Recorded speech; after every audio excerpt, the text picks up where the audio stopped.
Hello. Hello. Hi, Kristin Morrison. And hi, everybody out there. I am just completely delighted and actually feel more alive at a new level at this invitation. Kristin, you asked me today to play with you and interview you and talk with you about the Prosperous Pet Business Conference, which you are the creatrix, the divine mistress, and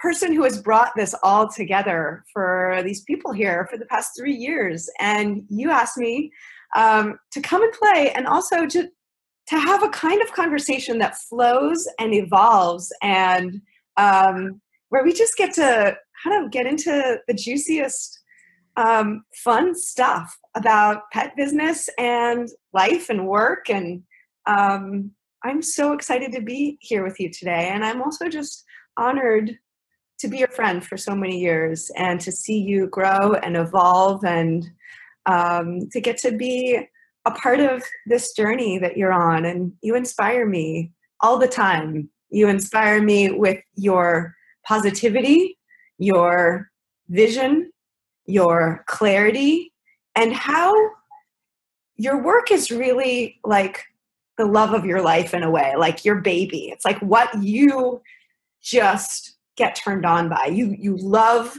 to create. And whenever I talk to you, you have these beautiful boundaries of like, this is when I work from this time to this time. And then we don't talk during that time. You send me a little sweet text. And then like we have these beautiful, spacious conversations where you say, I got really excited about creating this course, and I negotiated this thing with this person. And I just love that this is where your inspiration just goes to and comes from. And so I am honored to get to share you with all of these people today. And just a moment ago, we were calling in kind of the highest part of ourselves, and really feeling into like, what is your purpose here on earth, Kristin? And you said that you got a little emotional, and I'd love to hear about that.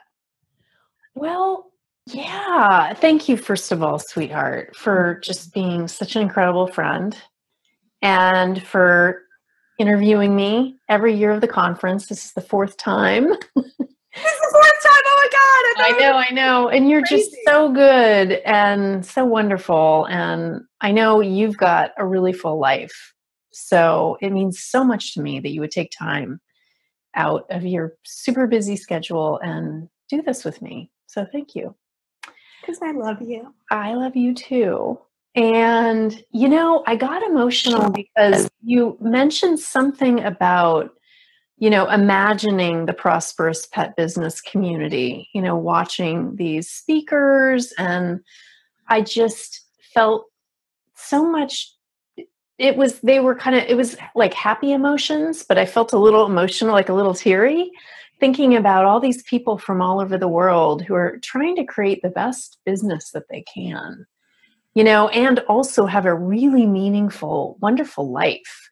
And those two can be very challenging. And I speak from experience. I've really gone through the fire in that way of not having a life when I owned my business for a few years, and really having to reassess and reset my priorities. And it's interesting that you say that my work is the love of my life. My work is a major love of my life. And, one of my goals and desires, which I wasn't making space for, was a relationship, a romantic relationship. And I was single for quite a while. And I was just super busy, and I was really immersed in my work. And what I realized is that work was my primary relationship. And I had to really look at that because I wanted a human to be my primary relationship. And so I had to really reassess that and kind of reconvene with my visions and my goals and make space for someone in my life. And, that started with making space and time that was kind of empty time so that he could come and have some space. It had to do with clearing some space in my house so that when he came over, this mystery man that I had no idea who he was would feel like he had some space. You know, I put an extra nightstand in my very tiny bedroom so that he would have space to put his books or whatever. And so, you know, really intentional about that. And in 2013, I met Spencer, who is, by the time this conference airs, he will be my husband, which is wild. Never been married. I know. Never been married, you know, always a heart's desire for me, and just felt like it was never going to happen for me. But part of the never happening for me was not making space for it and him. And so he is the love of my life.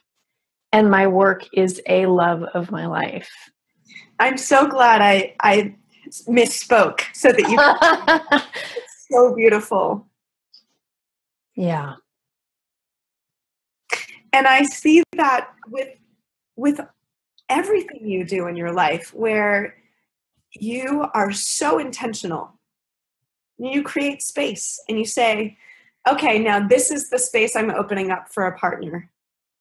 Okay, this is the space I'm opening up for my self-care and my love of myself. This is the space I'm opening for friendship. This is the space I'm opening for my business. Mm-hmm. And you've done that throughout your life. Mm-hmm. You know, I'm noticing you seem a little emotional. Am I seeing that correctly? Yeah, I just was moved by, you know, that last moment where you said you'd been single and here you are with a partner, and both felt like the joy for you and the longing for me, and like this sort of just jumble of like, oh, yeah, it's happening for you. And like, yeah. Aww. If I can do it, anyone can. I really feel that. Because I had been single, as you know, for many years and looking and really depressed about it. You know, it was like so many areas of my life. Journey, and to watch just the moments when you met him and you went on the first date with him, and, you know, and he asked you and you said yes. And like, you know, kind of going from your single time. Yeah.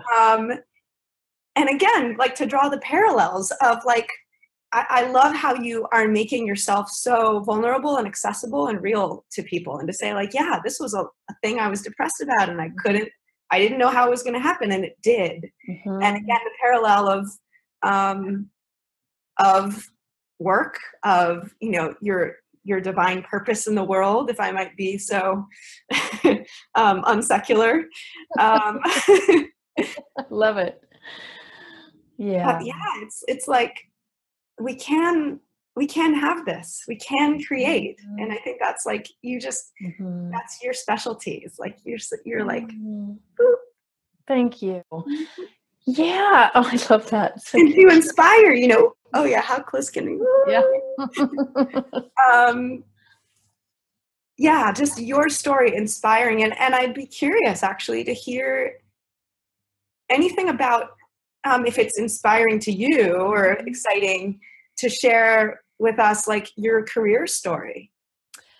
Yeah. Let's see, where do I want to start?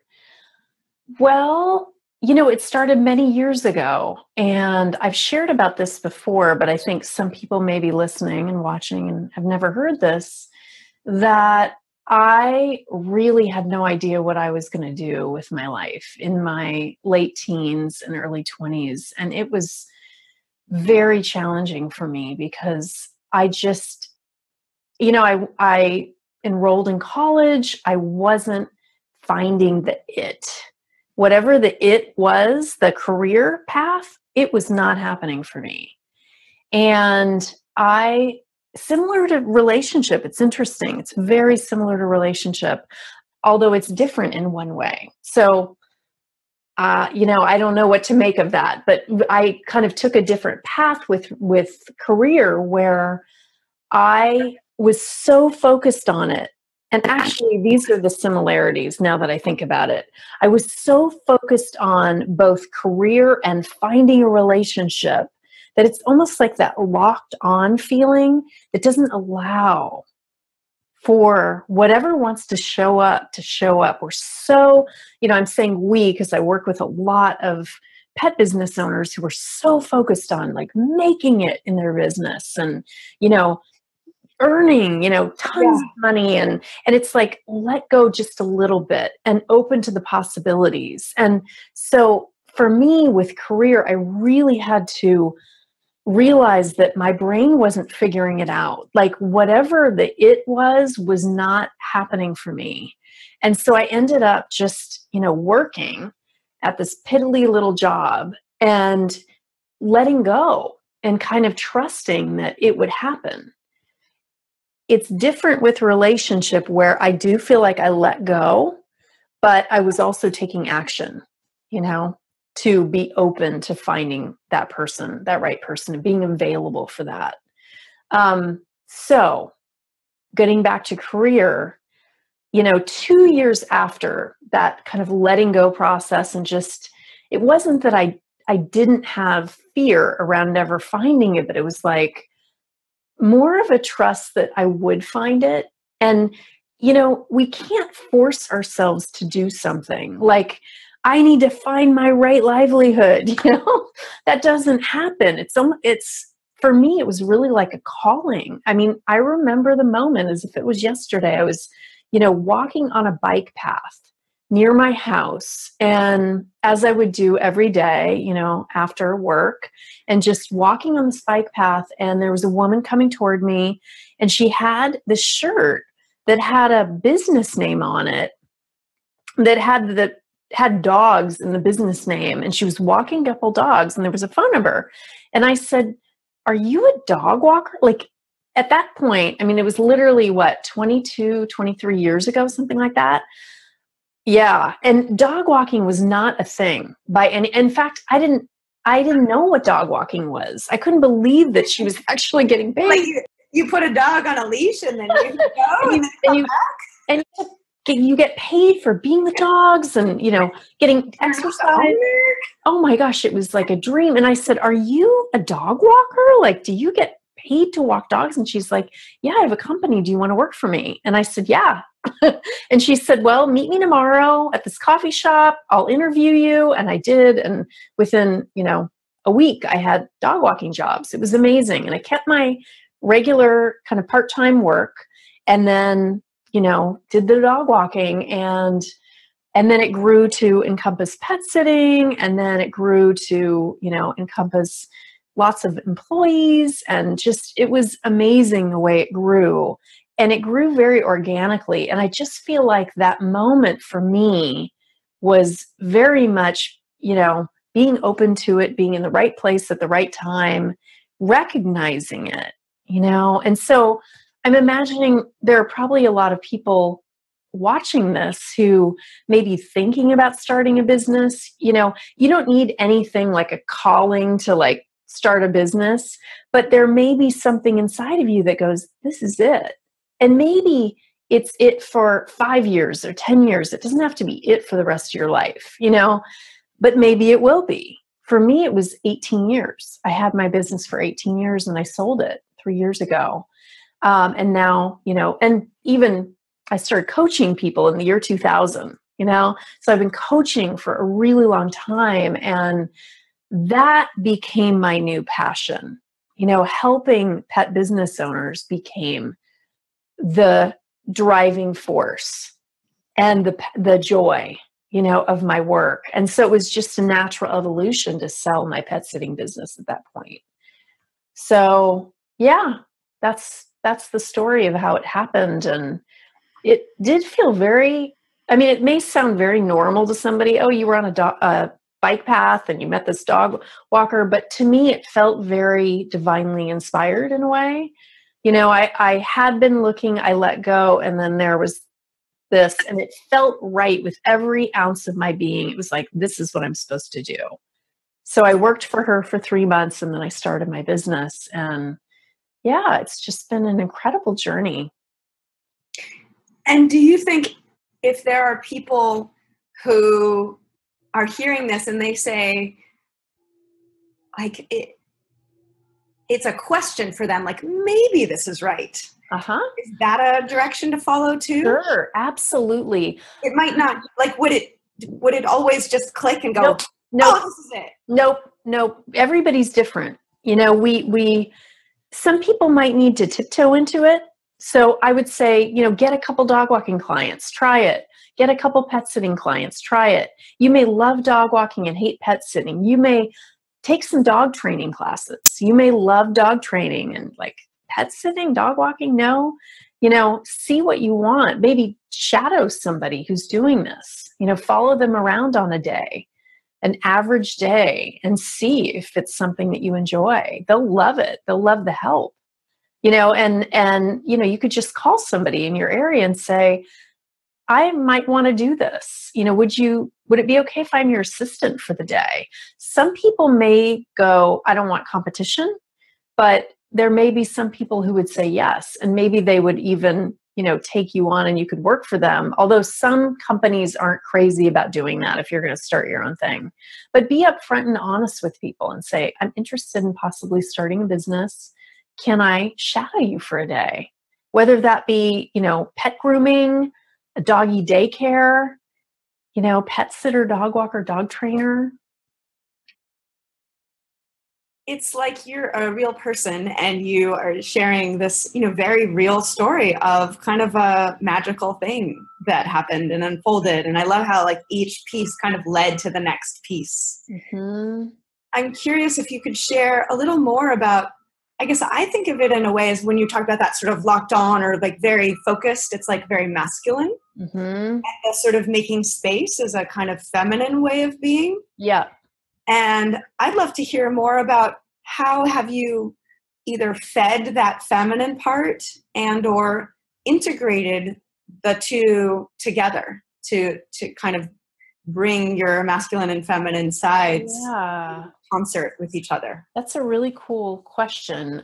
You know, it is a dance. I mean, you were doing this with your hands, and I feel like it is sort of a tango between the two because they're polar opposites, really. You know, the masculine is very driven, and I love that part of me, and we all have it.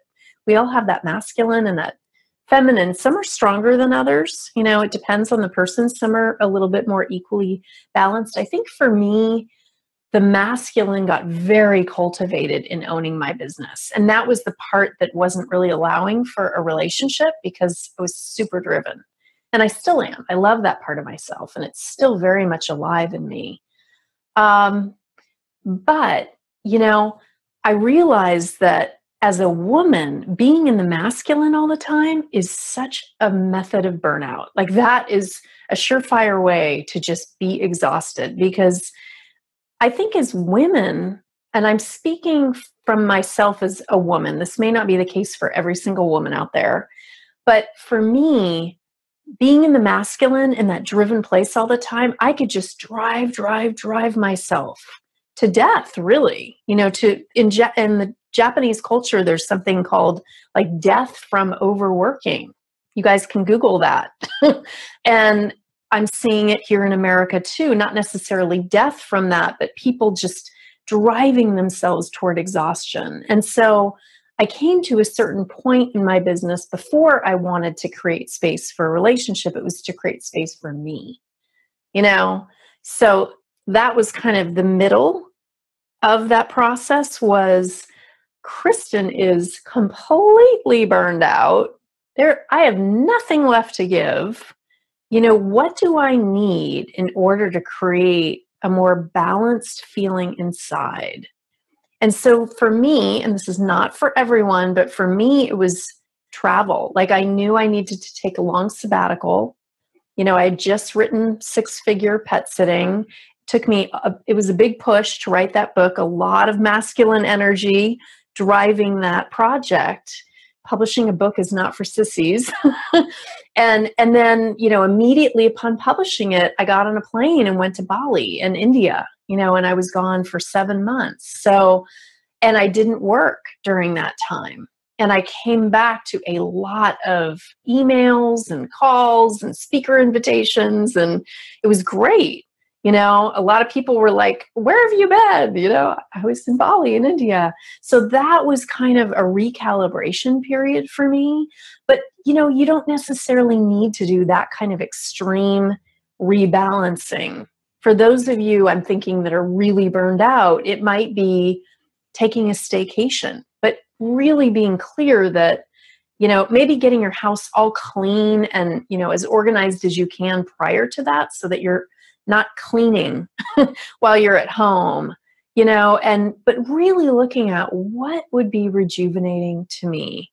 And that, you know, as a woman, at least for me, helps me bring in more of the feminine. And when those are more, the masculine and the feminine are more aligned and kind of walking together, that is the magic right there. You know, you've got the drive, and you've got the openness and the receptivity, and you've got, you know, the ideas and the excitement. You know, that can be present for the feminine as well. But, you know, really the masculine is like, let's go. And the feminine's like, yeah, that sounds good. I'm along for the ride. Yeah, I'm excited, you know. And then you have them together. And, you know, if you're just driving as a woman with the masculine, you're going to start having that steam coming out of your ears, you know, like in the cartoons. It's just no way to keep going for most women. I think that might even be true for men too, to a lesser degree, but like for men to find their sources of rejuvenation and rest. And absolutely. Yeah. I mean, I work with a lot of men, and I feel like I appreciate you bringing them in, because there are many, you know, pet business owners who are men, and they, you know, what I find in my work with them is, because of that extreme drivenness, it can be really hard for them to know when to scale back a little bit and just take a deep breath, take care of themselves, you know. And yeah, it's important. And, you know, we all as human beings have some masculine and feminine, like I was saying earlier. So for the men, maybe they don't want to call it femininity. Some men might feel weird about that, and that's fine, whatever. And even for some women with the masculine, whatever it is, kickback side, or the like, have a beer and play with your dog side, or totally, yeah, you guys can call it whatever you want. It doesn't have to be we know what it really is. That's right. Yeah.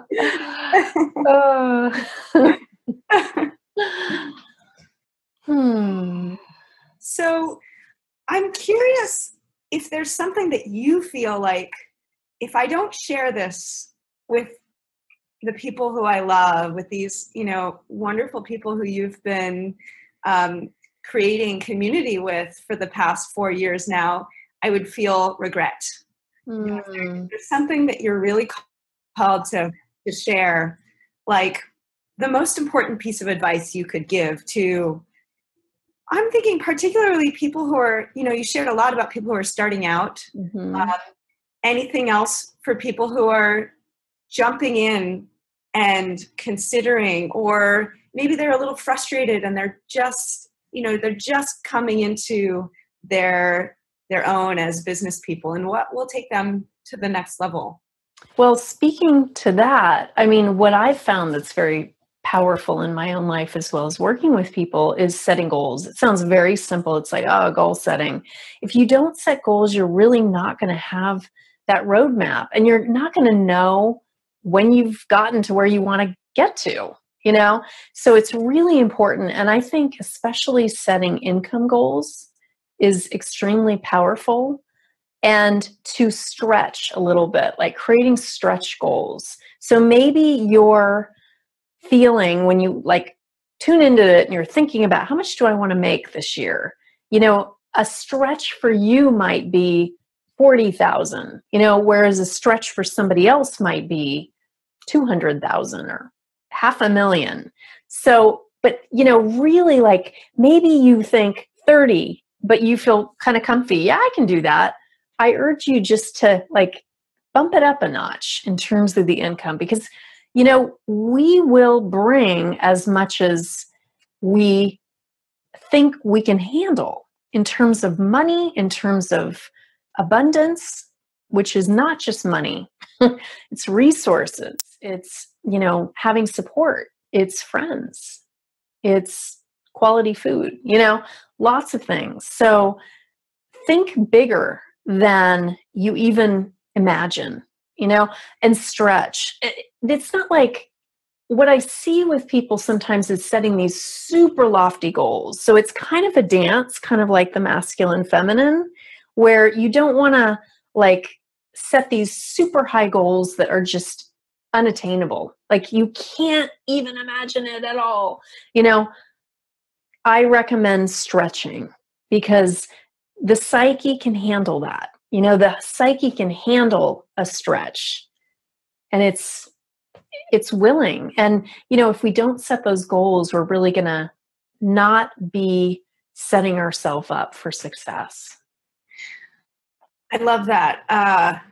I'm thinking of a workshop in my own life where I have a stretch goal that I feel like is a little past what I feel quite like I could do and not completely outlandish. And I'm curious if you can kind of just give like a tip on how to be with that